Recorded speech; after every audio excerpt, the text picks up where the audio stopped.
Hey folks, Rex Bear here with Leak Project. Thank you everybody for joining us this edition. We are going to be discussing the most current updates we have on Planet X and the binary star system that is being reported from around the globe. I've read a couple of comments recently on a video we did here about a week ago that said, well, if Planet X is really there, how come people that are astronomers, amateurs, saying, hey, I can see this heavenly body that shouldn't be there, and sending pictures? Well, they are. We're getting them from all over the place. So is Steve Olson over at the Wormwood System Observer. Robert H. Evans Jr. is getting a ton of photos and friend requests from people that are seeing these strange anomalies in the sky from not only webcams, professional grade cameras and observatories, phone cameras, pictures from high-end digital Nikons, etc. So there's a lot of evidence out there to point to a planetary body that shouldn't be there, at least from what we've been taught in school typically. So we've got about 24 photos we're going to share with you that have been sent to Robert H. Evans Jr. from all over the world, and they've been sent in from different types of cameras, from observatories, etc. So we want to get your opinion on this. I do my best to be as neutral as possible. I actually think that some of them are just very strange anomalies, but many people have different opinions. So would like yours here at the Leak Project. Make sure to subscribe to our YouTube channel, youtube.com/clandestine-timelord, to have access to all the latest podcasts first and free. You do not have to pay to be a member with Leak Project and get access to this information. We pay for the equipment. We put together the time and effort to get the guests on the show. About a week ago, we did a podcast, and I thanked whoever it was that contributed $100 to the show. And then I read several comments after that oh, we're trolling for money. Well, folks, we're not. If you'd like to contribute, fantastic. If not, I think you're contributing just by listening to the shows, and I appreciate that. So thank you for all that you do, everybody that has been a part of this, and we will continue to bring you cutting-edge information from guests around the world that are at the tops of their fields, that are not going to be given the time of day in many of the mainstream, brain-drain media outlets. And also, I would like to recommend, if you have some information or photographs of Planet X, please send it to Bob or myself. Guestbookings@leakproject.com is our email. And Robert H. Evans Jr. is the Facebook page for Bob here. And he's got probably over 1,000 people that help him and contribute to this Planet X Nibiru phenomenon that many people are seeing. Doing okay, thank you. That's great to have you. Now, this first picture that we're looking at here, what is this? Well, this one photograph we're looking at, I forgot exactly where my friend said it was taken. I think it's up in the Soviet Union, somewhere around over there, where you're seeing our sun, which is just to the right. And then off to the left, you're seeing another one of those moons of Nibiru. Now, you can call these things planets, Planet 9, planets of Nibiru, or moon of Nibiru. But as I've said before, we have 8 of these things in our skies right now, so we're seeing them off and on. The problem is the Earth is orbiting counterclockwise right towards them, or Nibiru itself. And these things are getting larger and larger and being seen clearer and clearer in our skies all around the planet. Yeah, I mean, that's a pretty interesting shot right there. Now, I'm going to go to the next one below it, and it looks like this was sent out by Papmelia, Australia. Yes, they're seeing it down there in their skies. Now, I couldn't get a larger enhancement of that, but that's, again, one of Nibiru's moons, planets. I mean, Nibiru is about the size of Jupiter, if not larger, so these things are about the size of our planet Earth. Now, a lot of my friends are saying, Bob, if these things are real, why aren't they affecting the Earth? Well, they are affecting the Earth. The volcanic activity has been going up through the roof. Earthquake activity has been on the rise. Our weather is really screwing up left and right, but no one's talking about this because it's in our skies. Everyone else is seeing it, but the news media will not talk about this stuff. So now you're seeing pictures from Australia, different people down under, down the lower part. This one here is from a newer friend.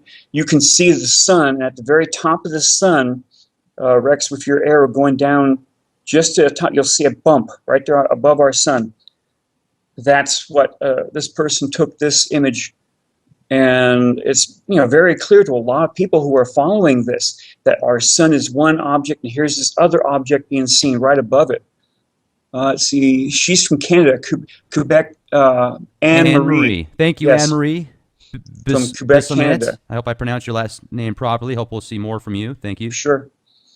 The photographs are just coming in left and right. I'm getting them on my Facebook prime message, from emails. People are taking photographs of things in the skies using their iPhones or their iPads and sending them. And you can only ignore this for so long. Okay, a lot of people, they want to go home, they have dinner, they relax. Next morning they get the paper, they watch the morning news, they go back to work, and they don't want to have anything else delve into that cycle they're in. And I hate to mention this. Last week, my wife and I were going on a vacation down to Carlsbad, and I had a small stroke when I was walking up here in Gary Street in San Francisco. But if I'd gone into Kaiser to complain about the headache, then we wouldn't have had our trip down to Carlsbad. So I didn't say anything. I still have a bad headache from it. I'm sorry See, to a hear lot. that, Bob. Oh, yeah. A lot of people are paying attention to this because they want to know what they think is coming. These are not normally being seen in our skies for over 3,000 years. That's probably a smaller thing. There's a small one right there.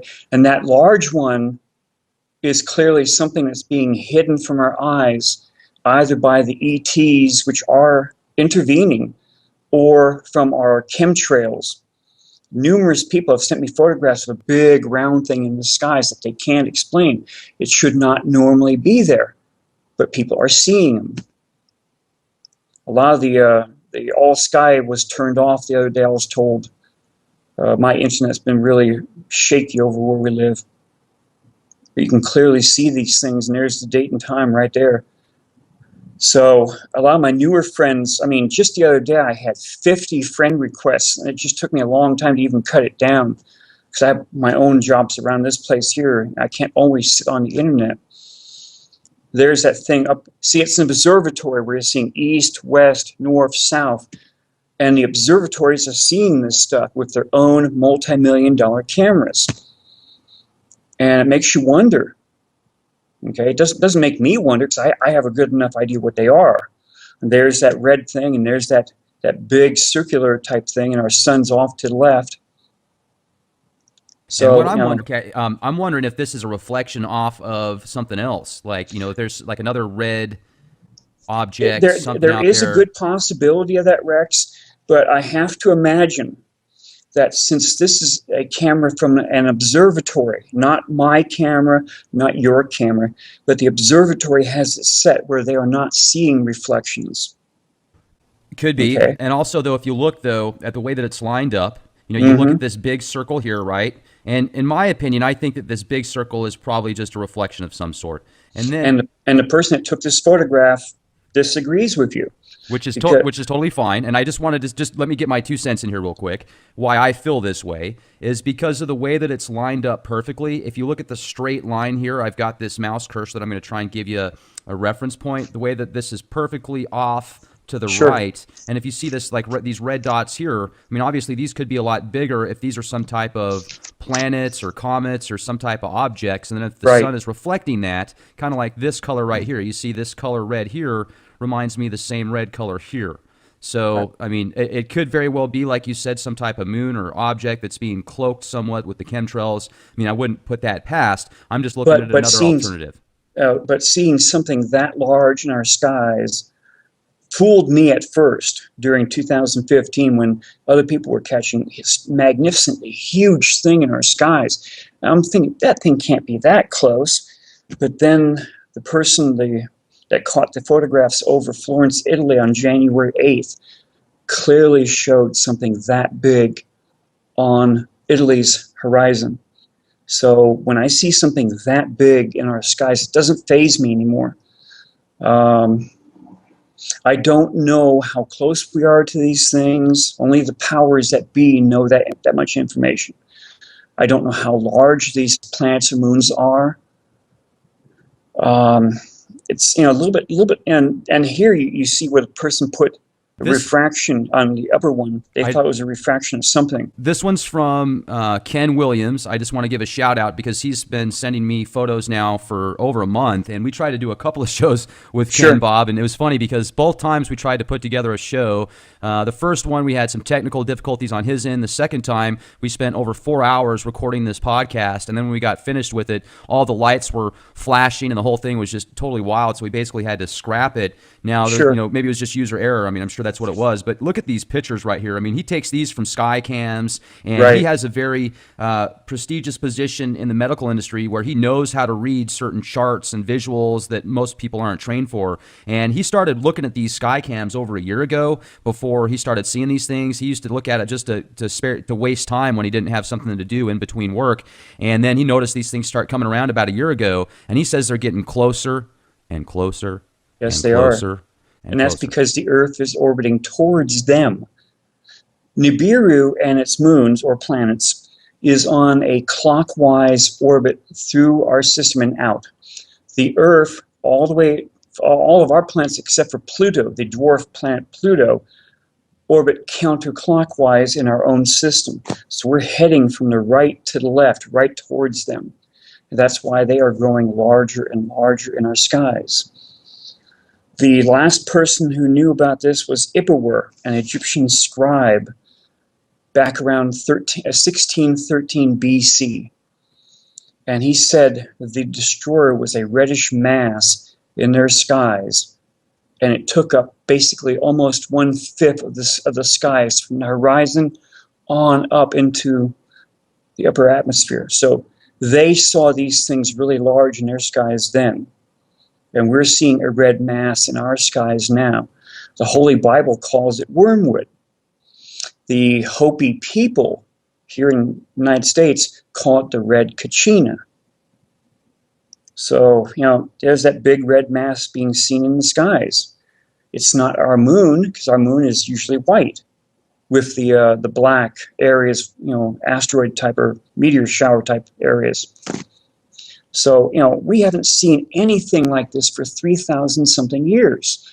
And that's why everyone's getting confused. That's why some people are really just taking one photograph after the other, after fancy telescopes, using the astronomy type stuff, like this one picture from here, Savannah Skies, Australia, one of their observatories down there.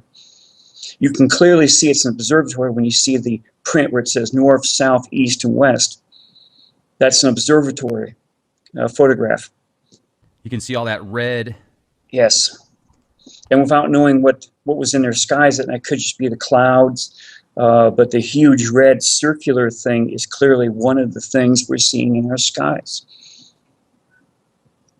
Another picture And Ken sent us from the Skycams. He took this off of his, Sure. Not iPhone, but what do they call the tablets that Mac makes. So this right here, he thinks is the Nemesis. He says that he didn't see this a year ago, and it's Now, slowly Nemesis- been creeping in.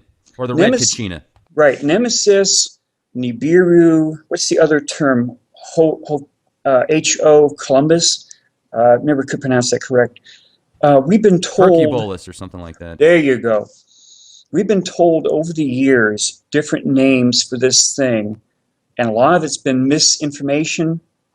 A lot of it's been, deliberately put out to, no, this is just this one thing. No, it's Planet 9. No, it's Nibiru. No, Nibiru doesn't exist. It's this, it's that, it's this, it's that. Back in What does 19... this look like to you, Bob? That looks almost looks like one of the camera images from the Soho where you're pointing to that long arm that holds that big disc out in front of the camera. I honestly don't know what that is because that wasn't one of my photographs. There's that big red thing in the sky down there. So we got the sun right down there and virtually in the center right there. And then we've got the big red thing up there. Some of these cameras, I'm quite sure they have an arm reaching out to hold this disc at a certain distance from the camera lens, and that disc hides all of the parts coming off our sun, so it's not being blinded by looking at the sun exactly itself. Now, this one's interesting because I call this one Or no, this isn't one I call space Skittles. There's one I'm going to show you in a minute that looks like all these different colored planets out there. There's that big red disk down in the right corner right there. You know, just like we talked a little while, you know, yes, we've seen between 5 and 6 of these things in our skies since 2015 with our own eyes. But we leaked the fact that our northern observatories have known and show right now that there are 8 objects being seen in our skies that we cannot see. So they're keeping it very quiet. They know there are 8 things other than our moon up in the skies. So look at this red dot right here. See it? I see it. Okay. And then look straight ahead in virtually a straight line there. You've got the red, obviously what you think is the red Kachina, or the, you know, this big moon or something. Right.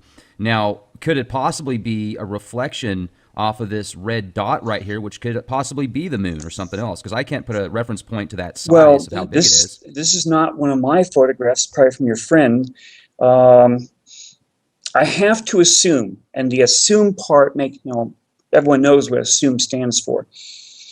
We have to assume that everyone is looking at these images and they're looking for that fake image or the Photoshop image or the other image that we're putting it forward as this, and they're just waiting for us to show something that they can clear. Here, he's showing pictures that are fake. There's flares, there's lens flares here, there's Photoshop here, there's whatever here. And I'm quite sure your friend would not have sent you this photograph if it was fake. I mean, I don't think that he did any Photoshop. That's not at all what I'm getting to. I'm just, I mean, clearly this is the picture that he took off of the observer. What I'm getting at is I'm wondering if that's like a sun reflection, a light reflection off of that now red object right there. I have to assume that this photograph was taken by an observatory camera, because it was still showing the north, south, east, west there, that they have eliminated all those things from every photograph that camera takes. Okay? That they have looked at under times when it would have had a lens flare or this or that. Because these cameras are in an observatory up on top, and they have to make sure these photographs are spec perfect. Otherwise, why have it there if it's going to be affected by this or that or this or this? And well, I mean, in this picture here, if you look at the sun and you look at all the stuff around it, you can tell a lot of this is lens flare, right? I am not a photographic expert, so I cannot tell you one way or the other. I would be lying. So, and then I'm looking at this red, you know, the red anomaly down here again, and I can see, if you look straight above it, there's this red mass again. Just right there. Yeah. Now, if you had the camera in your own hand, you could move it right or left, and you could see where possibly a lens flare was. This being a stationary camera underneath a dome in an observatory, I can't answer anything beyond that. You know, what I can say, though, is it's certainly a strange anomaly, and it keeps coming up about the same size, and it's coming up multiple days, different observatories, different cameras, different people. So, and one thing that's staying the same is about the size of it. I mean, it's staying the same. So, I mean, there could be something there. I'm just trying to look at this as analytical as possible, and I understand it completely. Now let's go to. And I'm actually thankful you do this stuff, because of the fact that we were just sending in photographs to you with no warning or any idea how they were taken. Then it all comes back on top of you. So I'm glad you are. Is this real, Bob? Is it not real?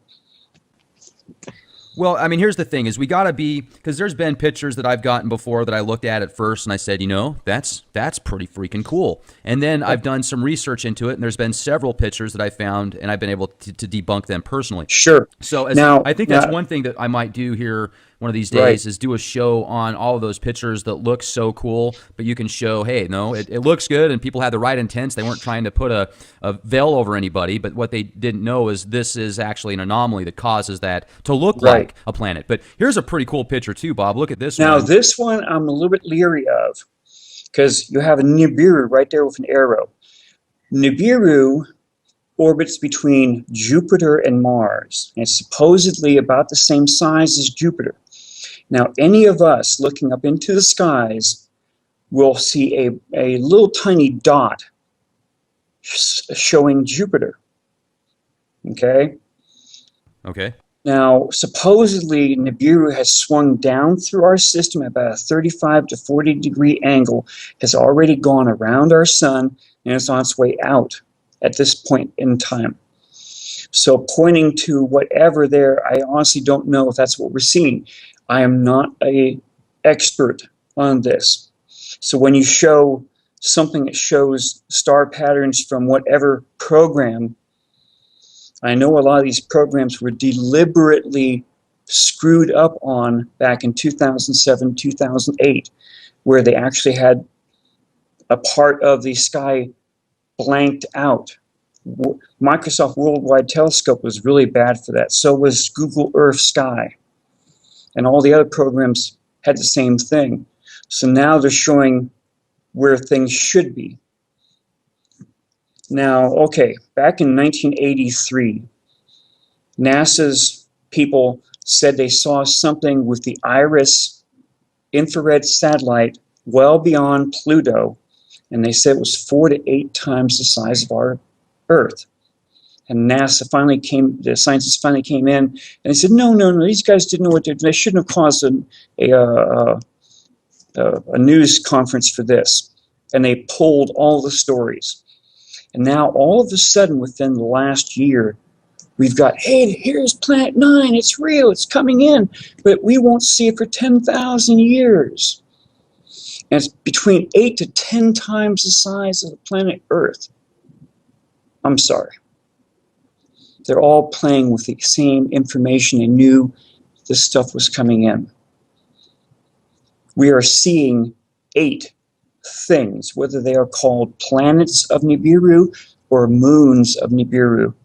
They all have different colors to them, and we're seeing them in our skies. They're not 10,000 light years away. They're here. How close are we going to get to them? See, either the red one has a very strong electromagnetic pole, gravitational pole, or all of them possibly in an alignment, which would really play heck with the gravitational pole. These things have caused at least 3 pole shifts, or the proper term is called Earth crustal displacement, where the Earth's crust shifts over the mantle. Okay? Where the Earth's crust is a very thin crust compared to the rest of the planet Earth, and the mantle, then the inner core, is underneath and liquid-like. So the hard crust can supposedly, in theory, shift over the mantle. And that's what everyone, or at least Norway, China, they've all been preparing for, because they think the continents are going to be in new positions. In the movie 2012, the new North Pole was up in Wisconsin, United States, but it also caused a magnetic pole reversal, which the scientists said, no, that's the South Pole now. And that's why the Chinese built all these huge cities, fully ready for everyone to go into, but they're being kept abandoned. Everyone's being forcibly kept out of them. That's why we've been putting M1 Abrams battle tanks up in caves up in Norway, and all the other equipment to back them up, because they know Norway will be on the other side of the Earth, will be nice and relatively warm instead of being frozen. That's why they built the emergency seed vaults where they did, because that also incurs a possible flood. And if fire from the sky comes down, just like the Bible said it did, just like Ippur said it happened, then they have all the seeds to replant everything around the planet Earth. New World Order. The New World Order loves you. Give your soul, just take the microchip and you'll be fed well. Yeah, right.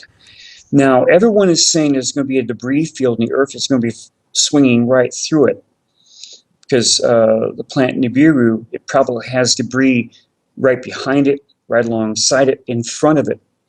And so should all of these moons, because their gravitational pull, as they swing through space, they drag all this stuff with them.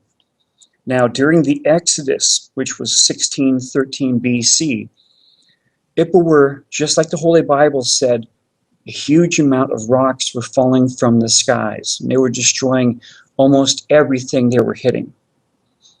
Mosai of China said the same thing for the same amount of days, usually about 10 days, when all these rocks came down out of the skies. So yes, we will be going through the Earth will be going through their tail of debris. Now that one there, if you look very closely at it, you can almost see stripes on it. Now the stripes, the only one I've seen that has stripes is that one that was first seen over Antarctica. And then my friend Sharon, she caught it in her skies over Illinois. And very clear, it made it look very nice and blue in our skies with black stripes. None of the other ones of the 5 or 6 that I have photographs of have the same type of stripes as that first one which we've seen. So, and look how big it is in the skies right there. Now, some of the people down there around near Sumatra, they've actually caught 2 suns rising at sunrise, and they're both the same diameter in their skies, which means whichever one of the moons they were seeing was very large. And a lot of the webcams, they've been turning them off. You can just see the dot next to our sun over there on that left side. You can see like a round dot right there. Shout out to Dill Martin. Thank you, Dill. Yeah, a lot of people they know people are watching it, and they're looking through the webcams looking for it, and they're seeing it left and right. That one's from Dawn Hall. She's up in Washington State, and she has a really fancy camera which can see into the infrared band. And the next one down is where she inverted the photograph, seeing that here's our sun, and there's that black dot just down below it, slightly to the right, right there. When you invert a photograph, that eliminates any lens flare. Because lens flare would be eliminated just by inverting it. So that shows a very strong thing where that arrow is pointing to right there. And then she jumped it up to the enlargement just to the left, right, of that photograph right there. You got some really nice, good people out there that have the cameras, they have the program. Now, Dawn Hull, she has had the Men in Black check seriously. Check out her. She's out in the boonies up there and she's actually had her computer taken down several times, or her internet taken off. Now she has a really big dog, and the dog is always seeing something in their backyard, and it's gone after it several times. But she's stayed with this, just as I have, even though what she believes is happening. Well, it says that objects and all the shots that she's taken with a specific camera, it's a Nikon, right? And it's in the same general area, she claims. So let's flip through them again here real quick. We'll kind of bounce through these and see. Yeah. That's interesting. I mean, when you first look at that, it looks like just a really cool lens flare almost, but because it's so perfect, right? But then exactly. But when you enlarge these photographs up to something where you can clearly see on the screen, which a lot of my friends have done this, then suddenly the camera does different things to it when you have to enlarge it that far up. It's an icon from the 5th dimension. Yes. That's pretty cool. Now, also, I just wanted to throw this out there again. This is the article that came out that says Caltech researchers find evidence of a real ninth planet, and they say it's about 10 times that of Earth. It orbits 20 times farther from the sun, and they basically say... Which is almost exactly what the scientists said back in 1983. When I tried to get these guys on the show, Bob. Sorry to interrupt. I tried to get these guys on the show, and they haven't got back to me. And I've tried sending them emails, and they haven't got back to me either. Huh. Maybe the board got them. Or maybe they're just told to say this much and don't mention anything further. Exactly. You see, back in 1983, the scientists said the thing was between 4 to 8 times the size of the Earth. And NASA knew in 2009, when they leaked information, that the Nibiru would be 20 astronomical units away from orbiting through our solar system on December 21st, 2012. And that's why no one saw anything at the end of the Mayan calendar. And my astronomer friend said, no, you're going to start seeing this about December of 2014. And that's when all the photographs started coming in.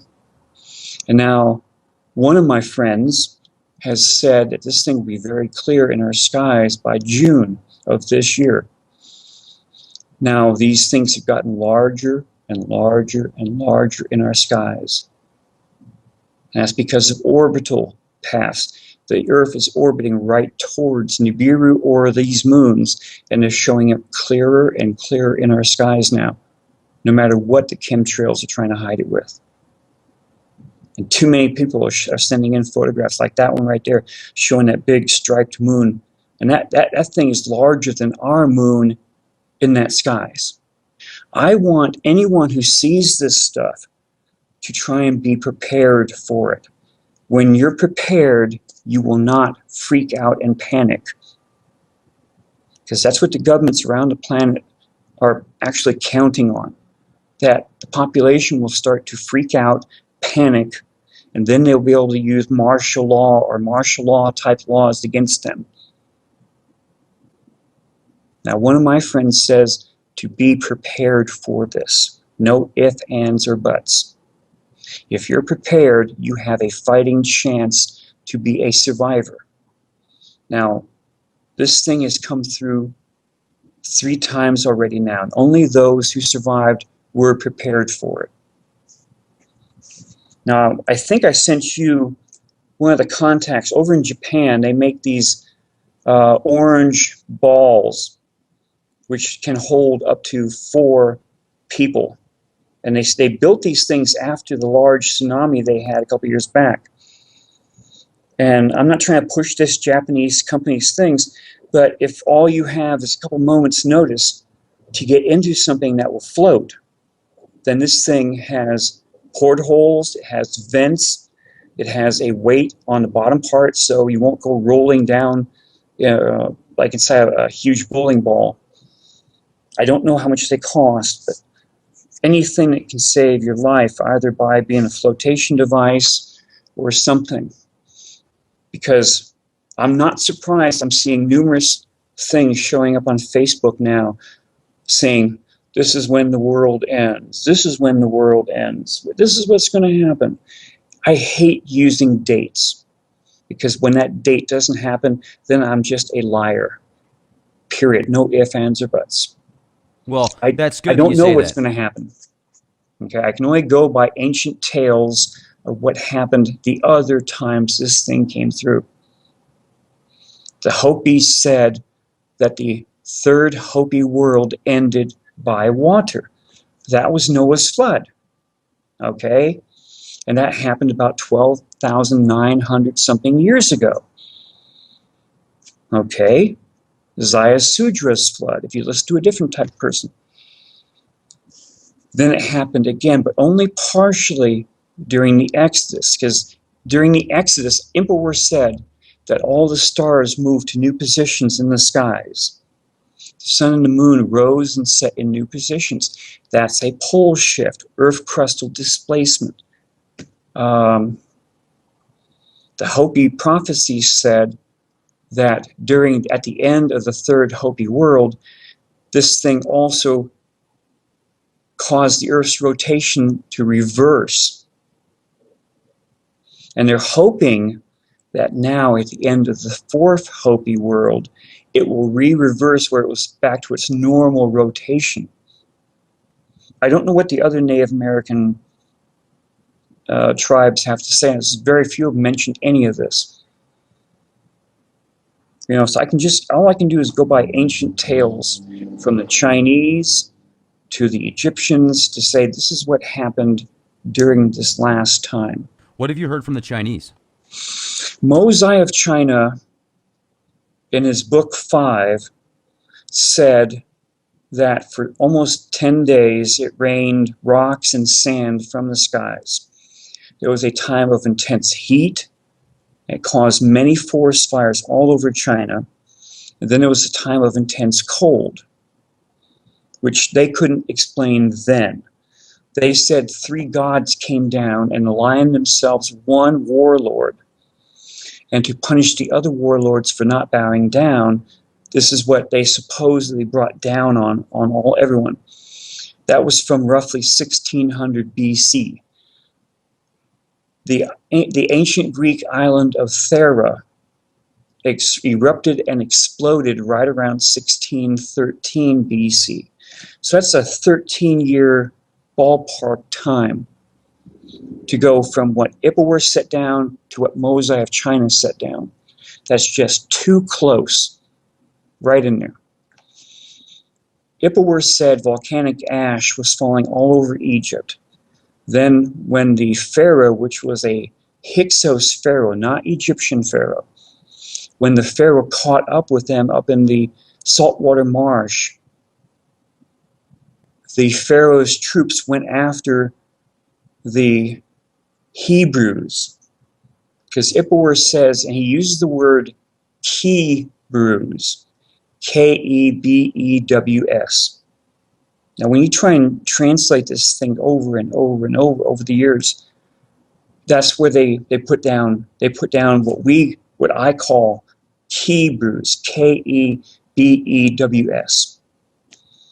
The Hyksos were a Canaanite people which came into Egypt during the 12th Egyptian dynasty, took over the upper part of Egypt up by the Nile Valley until the end of the 17th Egyptian dynasty.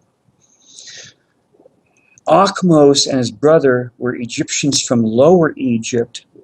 They kicked the Hyksos out of Egypt, and the Egyptian army chased the Hyksos up towards what's now Jerusalem.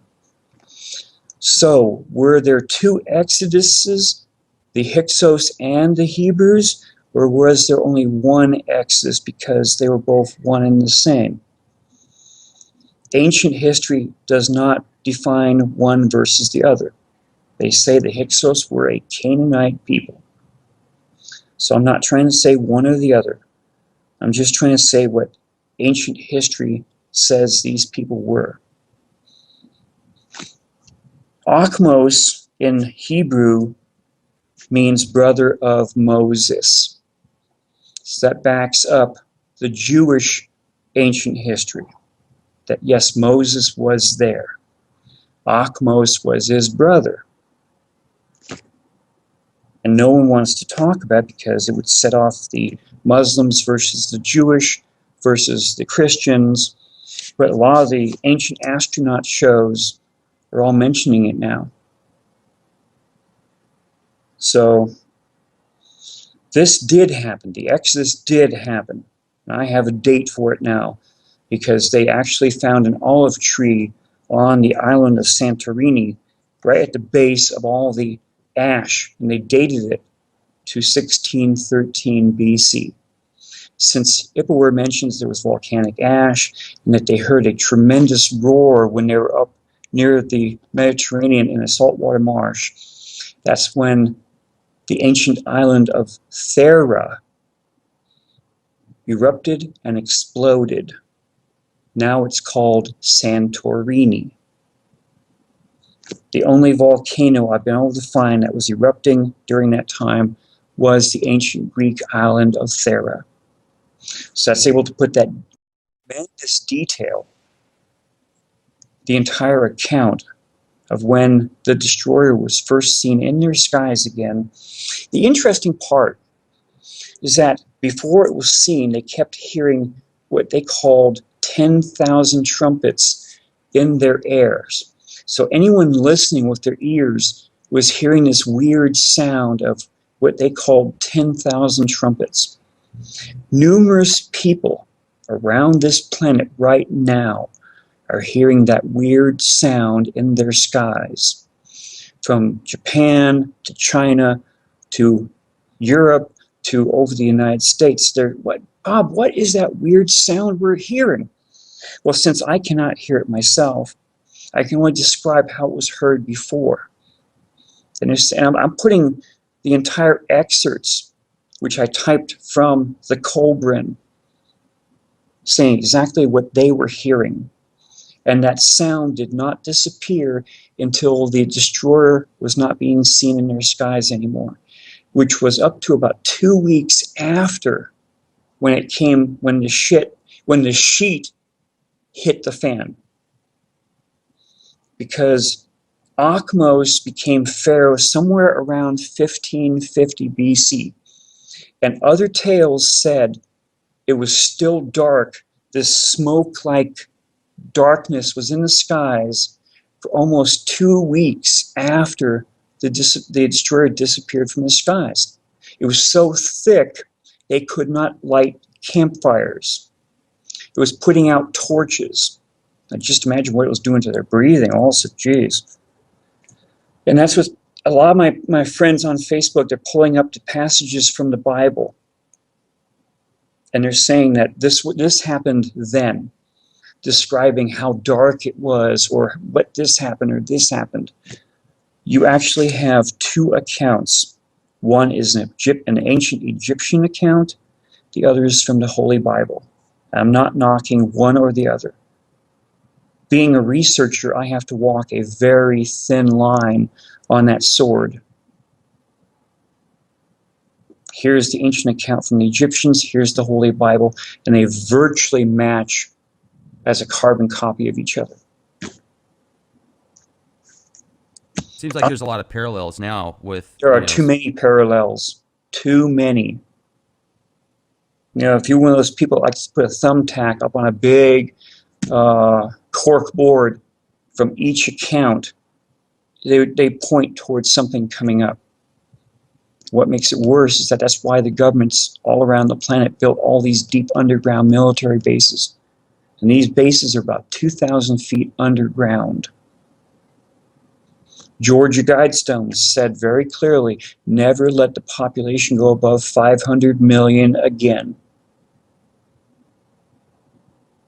That points to a 95% depopulation of the entire planet. I'm going to read off the Georgia Guidestones real quick because if sure, you read through them, the first one is obviously the kicker. Maintain humanity under 500 million in perpetual balance with nature. I mean, it sounds good. It sounds like a good idea as far as the balance thing goes, but certainly with 7 billion people, what are you going to do with the other 6.5 billion? Is there a spaceship we can put them in and go travel the stars? Probably not. But here, let's go through the next one. Guide reproduction wisely, improving fitness and diversity. I mean, what's wrong with that? I think that's awesome. Unite humanity with a living new language. Now, that one I could look at as well. I could certainly see how people would want to be able to understand each other better from other parts of the world. Yet, does that mean that we all have to go to that specific language? I mean, could there be more detail on that? Let's go to number 4. Rule passion, faith, tradition, and all things with tempered reason. Certainly, that seems like a good idea to keep balance within your emotions as well. However, I could see the implications on both sides of that. Right. Let's go to number 5. Protect people and nations with fair laws and just courts. Well, certainly fair laws and just courts. That seems like a fantastic idea. But who decides what's fair and who comes up with what's just? And then number 6. Let's let all nations rule internally, resolving external disputes in a world court. Well, that sounds world like court. That sounds like a lot like the one world government right there. And there will be one. Well, you know what? I think there already is. I mean, certainly you've got multiple governments, yet at the very top levels, even when you talk to people that are very high up in politics and in corporations, and you ask them, hey, do you really think that there's a possibility that we're going to go to war with China or that they're a threat? No, absolutely not, because they want to play ball just like we do, because we're all a part of this worldwide web game, this worldwide economy. And what they're more worried about are people that are going to go off rogue and do things independently. People that actually have the skills, like retired veterans and such, that didn't like to be used as guinea pigs in wars and lied to and injected with experimental experimental vaccines that had horrible poisons in them, and they're pretty upset about it. Those are the people I think that the super elitists that are running things are worried about most, because they've actually been trained to do things. Now, let's go to number 7. Avoid petty laws and useless officials. Well, hey, let's make that number 1, guys. Let's do that as the number 1 agenda. Avoid petty laws and useless officials. That would take away about 99% of the rules and regulations out there right now, in my opinion. Sure. Balance personal rights with social duties. Well, what do you mean by balance personal rights, and what are your social duties? I'm not sure about that. Prize truth. This is number 9. Prize truth, beauty, love, seeking harmony with the infinite. Well, I mean, gee, that sounds like the key to the kingdom right there. If truth is genuine, if beauty, love, and the harmony with the infinite, divine providence, I mean, that sounds fantastic. Yet, who is their infinite? Who is their harmony that they want to have with? And then number 10, be not a cancer of the earth. Leave room for nature. Leave room for nature.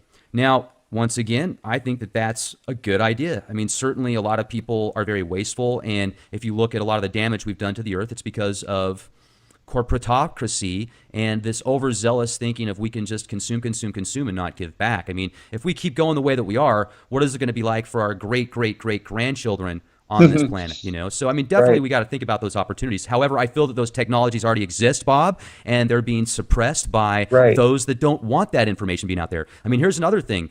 Ladies and gentlemen, think about this. If you had free energy, how much more control would that give you? If you didn't have to rely on utility companies to provide power for your appliances, your heat, and everything else that you do that needs power, it would certainly give you a lot more freedoms. I mean, think about the ways you could drive and get from point A to point B. Let's look at the military applications. If there's free energy, just think of what certain tanks and other weapons or automobiles or airplanes or jets could be doing without having to refuel every certain amount of miles. I mean, it could just change the entire globe. So all of these things sound great. It just seems, except for the first one, obviously, and there's some ones in there that make you go, but what we need to do is just be aware of what's going on. And that's why it's great that, Bob, you've got such an awesome network on your Facebook page, Robert H. Evans Jr. If you guys have information about Planet X or this binary star system, please send it in to Bob, because he will make sure to get back to you. And he's just got an entire network now, an armada of people that are working together trying to expose this information. So I appreciate everybody joining us tonight here at the Leak Project. It's been great having you all here with us. Make sure to subscribe to our YouTube channel, youtube.com/clandestine time lord. We do these shows for free. We don't charge for memberships, and appreciate everything you do, folks. Make sure to stay safe. Be the change that you want to see. This is Rex Bear. Good night.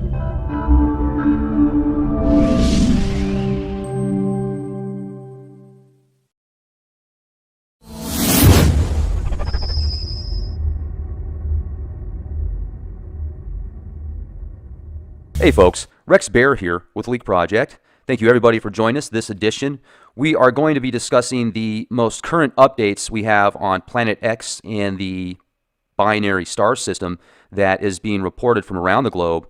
I've read a couple of comments recently on a video we did here about a week ago that said, well, if Planet X is really there, how come people that are astronomers, amateurs, saying, hey, I can see this heavenly body that shouldn't be there, and sending pictures? Well, they are. We're getting them from all over the place. So is Steve Olson over at the Wormwood System Observer. Robert H. Evans Jr. is getting a ton of photos and friend requests from people that are seeing these strange anomalies in the sky from not only webcams, professional grade cameras and observatories, phone cameras, pictures from high-end digital Nikons, etc. So there's a lot of evidence out there to point to a planetary body that shouldn't be there, at least from what we've been taught in school typically. So we've got about 24 photos we're going to share with you that have been sent to Robert H. Evans Jr. from all over the world, and they've been sent in from different types of cameras, from observatories, etc. So we want to get your opinion on this. I do my best to be as neutral as possible. I actually think that some of them are just very strange anomalies, but many people have different opinions. So would like yours here at the Leak Project. Make sure to subscribe to our YouTube channel, youtube.com/clandestine time lord, to have access to all the latest podcasts first and free. You do not have to pay to be a member with Leak Project and get access to this information.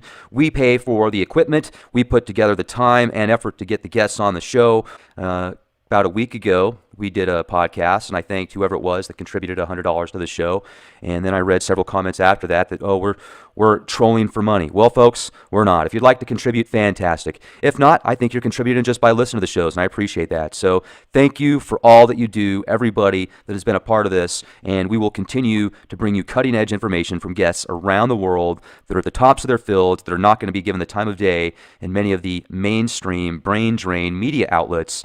And also, I would like to recommend, if you have some information or photographs of Planet X, please send it to Bob or myself. Guestbookings@leakproject.com is our email. And Robert H. Evans Jr. is the Facebook page for Bob here. And he's got probably over 1,000 people that help him and contribute to this Planet X Nibiru phenomenon that many people are seeing. Doing okay, thank you. That's great to have you. Now, this first picture that we're looking at here, what is this? Well, this one photograph we're looking at, I forgot exactly where my friend said it was taken. I think it's up in the Soviet Union, somewhere around over there, where you're seeing our sun, which is just to the right. And then off to the left, you're seeing another one of those moons of Nibiru. Now, you can call these things planets, Planet 9, planets of Nibiru, or moon of Nibiru. But as I've said before, we have 8 of these things in our skies right now, so we're seeing them off and on. The problem is the Earth is orbiting counterclockwise right towards them, or Nibiru itself. And these things are getting larger and larger and being seen clearer and clearer in our skies all around the planet. Yeah, I mean, that's a pretty interesting shot right there. Now, I'm going to go to the next one below it, and it looks like this was sent out by Papua, Australia. Yes, they're seeing it down there in their skies. Now, I couldn't get a larger enhancement of that, but that's, again, one of Nibiru's moons, planets. I mean, Nibiru is about the size of Jupiter, if not larger, so these things are about the size of our planet Earth. Now, a lot of my friends are saying, Bob, if these things are real, why aren't they affecting the Earth? Well, they are affecting the Earth. The volcanic activity has been going up through the roof. Earthquake activity has been on the rise. Our weather is really screwing up left and right, but no one's talking about this because it's in our skies. Everyone else is seeing it, but the news media will not talk about this stuff. So now you're seeing pictures from Australia, different people down under, down the lower part. This one here is from a newer friend. You can see the sun, and at the very top of the sun, Rex, with your arrow going down just to the top, you'll see a bump right there above our sun. That's what this person took this image. And it's very clear to a lot of people who are following this that our sun is one object, and here's this other object being seen right above it. Let's see, she's from Canada, Quebec, Anne-Marie. Thank you, Yes. Anne-Marie. From Quebec, Canada. I hope I pronounced your last name properly. Hope we'll see more from you. Thank you. Sure. The photographs are just coming in left and right. I'm getting them on my Facebook Prime Message, from emails. People are taking photographs of things in their skies using their iPhones or their iPads and sending them. And you can only ignore this for so long, okay? A lot of people, they want to go home, they have dinner, they relax. Next morning, they get the paper, they watch the morning news, they go back to work, and they don't want to have anything else delve into that cycle they're in. And I hate to mention this. Last week, my wife and I were going on a vacation down to Carlsbad, and I had a small stroke when I was walking up here in Gary Street in San Francisco. But if I'd gone into Kaiser to complain about the headache, then we wouldn't have had our trip down to Carlsbad. So I didn't say anything. I still have a bad headache from it. I'm sorry to hear that, Bob. Oh, yeah. A lot of people are paying attention to this because they want to know what they think is coming. These are not normally being seen in our skies for over 3,000 years. That's probably a smaller thing. There's a small one right there. And that large one is clearly something that's being hidden from our eyes, either by the ETs, which are intervening, or from our chemtrails. Numerous people have sent me photographs of a big round thing in the skies that they can't explain. It should not normally be there, but people are seeing them. A lot of the all sky was turned off the other day. I was told my